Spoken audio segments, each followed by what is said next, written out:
Muraho neza nongeye kubasuhuza murasuzwa na mwene Nzeyimana Alex nk'uko bisanzwe kuri no channel yacu duhuriraho abana b'Imana TV. Amahoro y'Imana abane namwe mwese kandi abakunze gukurikira Yesu aho ajya hose dukomeze tumwikomezeho kuko ibyo yavuze no kubikora azabikora. Yavuze yuko atatuse nk'imfubyi azabana natwe iteka ryose ariko mu buryo bw'umwuka. Ariko tukirimo gusoma amagambo agaragaza ibyo yakoze nyuma yo kuzuka akiri mu isi atarahindurirwa ubuzima ngo yongere kwigaragaza mu ishusho y'umwuka wera, akiri Yesu wundi bakoragaho, Thomas tubona bamukoraho, abagore bamukozeho ndetse n'intumwa zagiye zimukoraho, ababaga bafite gushidikanya bamukoragaho. Ariko igihe kiragera nyine ababwira yuko we na se bazabana nabo iteka ryose ariko mu buryo bw'umwuka wera. Tugiye gusoma amagambo n'ubundi ari muri Yohana, ubutumwa bwiza nk'uko bwanditswe na Yohana igice cya 21 guhera ku murongo wa 15. Bavuga ngo Yesu abaza Petero gatatu ko amukunda. Nuko bamaze kurya Yesu abaza Simoni Petero ati, Simoni mwene Yona, urusha abakunkunda? Mu by'ukuri muri Bibiliya y'Igifaransa ho hagaragaza ko yamubajije ngo urusha abatankunda kunkunda. Ariko ngo urabona ko bavuga ngo aba ngo birasa nkaho ari yamugereranyaga nabo bari bari kumwe, ariko muri Bibiliya y'Igifaransa nyine ko yamubajije niba amukunda kurusha uko abatamukunda bamukunda, kuko hari abatamukunda nyine ari bo babandi bose bigumiye mu mihango, b'abanyedini banze kuza aho ari, bamugambaniye bakamubamba ndetse yanazuka bakabihakana.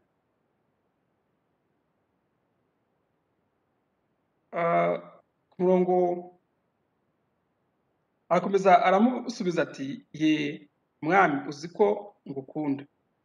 Aramubwira ati, iragira abana b'intama zanjye.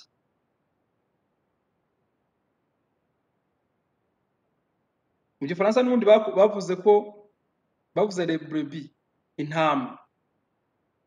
Ntabwo ari abana b'intama ahubwo ni intama nyine. Yongera kumubaza ubwa kabiri ati, Simoni mwene Yona, urankunda? Aramusubiza ati, ye mwami uzi ko ngukunda. Aramubwira ati, iragira intama zanjye. Mu rwa kabiri noneho amubaza ubwa gatatu ati, Simoni mwene Yona, urankunda? Petero ababazwa nuko amubajije ubwa gatatu ati, urankunda? Nuko aramusubiza ati, mwami umenya byose, uzi kandi ko ngukunda. Yesu aramubwira ati, iragira intama zanjye. Abasesenguzi ba Bibiliya bavuga ko ijambo Yesu yakoresheje mu gihe burayo icyo gihe ntabwo ryasobanuraga gukunda nk'uko Petero yabyumvaga. Hari abo twigeze kwigana, twiga amoko y'inkundo y'urukundo, tubona ko hari urukundo rwitwa agape, urukundo rutagira ikigombero, urukundo rutagira icyo rushingiraho, urukundo rutagira uwo ruheza, urukundo rutagira inyungu izo arizo zose, urukundo rutagira impamvu. Rwanda tubona mu Bakorinto igice cya 13 ndibaza, bavuga ngo urukundo rurihangana, urukundo. Rwanda Paulo yavuze ngo nubwo natanga ibyanjye byose ndetse akabiha abakene, ngo nubwo yatanga ndetse umubiri we ugatwikwa, ariko adafite urwo rukundo ngo ntacyo byaba bimaze. Ngo nubwo yavuga indimi nk'iz'abamarayika, agahanura ariko adafite urwo rukundo, ngo yabarutwa, ngo yaba ameze nk'icyuma kirenga cyangwa umuringa uvuga, inzogera yandi yo kwa padiri ivuga saa sita na saa 12 za nimugoroba na saa 12 za mu gitondo aho zikivuga. Yesu ikintu yashakaga ni iki ngiki cyo ku murongo ku murongo wa 17, nuko Yesu nako nuko Petero ari kumenya yuko Yesu azi byose, anabizi ko amukunda, kuko Petero yari yaragiye agaragaza urukundo rwe mu bihe bitandukanye. Hari aho ageze kubwira Yesu arimo kubabwira ukuntu azabambwa, ukuntu azicwa, aramubwira ati ntibikabeho, aho uzajya tuzaba turi kumwe, ntibikabeho. Atangira gushishikariza Yesu kutajya ku musaraba. Yesu aramukebuka, aramubwira ngo, aramuhindukira ngo, aramubwira ngo umva inyuma Satani. Ibyo bintu yarabitewe n'urukundo mu by'ukuri, ariko Yesu abona yuko ari urukundo nyine rwo mu mubiri, rutagizeho uruhurirano n'urw'Imana. Ni rwa rukundo rw'amarangamutima, rwa rukundo dukunda abacu, rwa rukundo dukunda inshuti zacu nyine hano mu isi, rwa rukundo n'abapagani bagira, kuko n'abicanyi bakunda abana babo, bakunda abagore babo, bakunda abagabo babo, bakunda ababyeyi babo. Uwababona yagira ngo ni urukundo. Urwo ni urukundo ruterwa n'amarangamutima, ariko hari urukundo rw'Imana rutagira ikigombero. Iyo Bibiliya inatubwira gukundana nirwo bitubwira. Niyo mpamvu Bibiliya ivuga ngo kuko Imana, ngo dukunda Imana kuko ariyo yabanje kudukunda.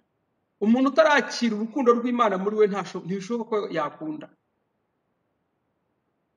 Yagerageza, ariko uko agerageza agashiduka arimo gukundana n'ubundi rwa rukundo rw'amarangamutima, rwa rukundo n'ubundi abapagani bafite.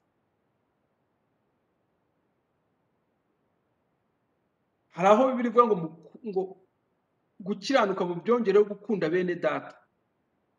Uzasanga bene so barahindutse abo musengera mu idini rimwe, abo muririmba muri korali imwe, ariko mwibuke cya gitekerezo cy'umusamariya mwiza. Yesu abaza abafarisayo ati ubwo ngubwo mwene se ninde? Banga kuvuga ko ari umusamariya, kubera ko abo bari bahuje ubwenegihugu ndetse n'idini, bose bamunyuze barigendera.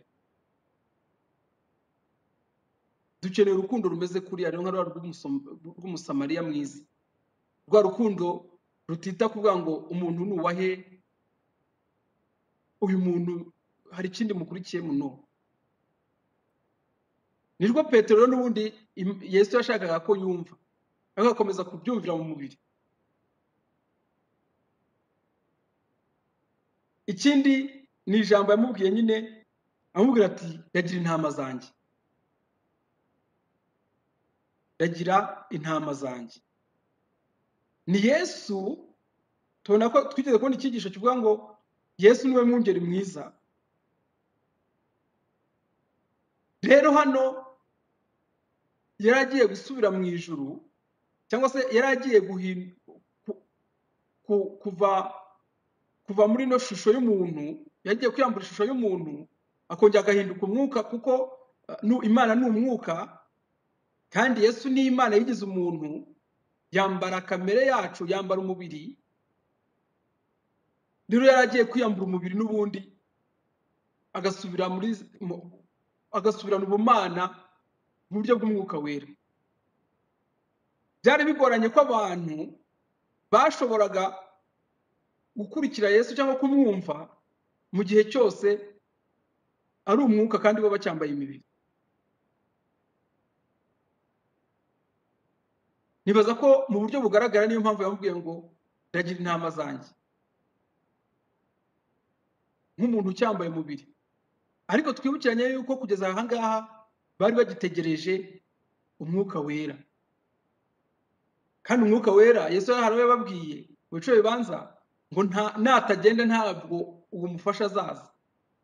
Mu yandi magambo ntabwo byashobokaga ko amemuta bishobora kuberaho icyarimwe Yesu n'umwuka wera, kuko n'ubundi umwuka wera ni Yesu wagarutse mu yindi shusho.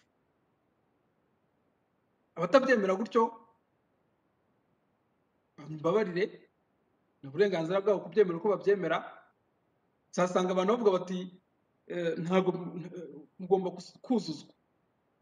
kuzuzwa bukagira ngo ni amazi, cyangwa hari n'uwo nigeze kubona kera cyane arimo kubwiriza ibijyanye n'umwuka wera ngo ukuntu agenda kuvaho cyangwa kujyaho, agafata igikombe agashyiramo amazi akagenda acyuzuza, nuko agenda ngo agenda buhoro buhoro. Ntabwo ari byo. Ibintu ni bibiri. Ufite umwuka wera cyangwa mu hagati ugahita Roho Mutagatifu, cyangwa ntawe ufite, nta in between, ntayo hagati, ntawe. Kuko hagati byo ni bitaka akazuyaza. Ibyo bintu ni bibi rero, kandi abantu benshi bibera muri iyo status yo hagati aho ngaho akazuyaza. Akubwira ko afite umwuka wera, ariko nyuma y'iminsi ibiri ukabona ibyo akora ntabwo ari iby'umwuka. Ejo ajya akora ukabona wandi wakoraga ibyo bitari iby'umwuka, akubwira ko yuzuye umwuka wera. Mu cyumweru kimwe akaba yabishingutsemo umwuka on off. Yaje yagiye. Ni umwuka abantu bahimba, ni ibihimbano by'abantu. Rero icyo iki cyigisho kigambiriye cyangwa iri somo ni ukwibaza, dukunda Imana uruhe rukundo, cyangwa se dukunda iby'Imana uruhe rukundo, dukunda Yesu uruhe rukundo? Ni urukundo rw'amarangamutima urwo n'abapagani barufite, cyangwa ni rwa rukundo rutagira impamvu, rutagira ikigomba? Ni rwa rukundo duterwa nuko ni reflexion, cyangwa se ni kubera ko twakira urukundo rw'Imana. Rwa rukundo rw'Imana ruba muri twebwe, rugwirira muri twebwe, nirwo rutuma duhindukira tugakunda Imana, tugakunda na bagenzi bacu. Twisuzume turebe niba tutagikunda abantu urukundo ntakwita urwa gipagani, ntatinya kurwita urwa gipagani, urukundo rw'amarangamutima. Rwanda dukunda abana bacu, Rwanda dukunda abo twashakanye, Rwanda dukunda bene wacu, Rwanda dukunda abo dusengana, Rwanda dukunda abo dukorana, Rwanda dukunda abo duturanye. Ruriya nta rukundo rurimo. Ruriya n'abapagani bararufite.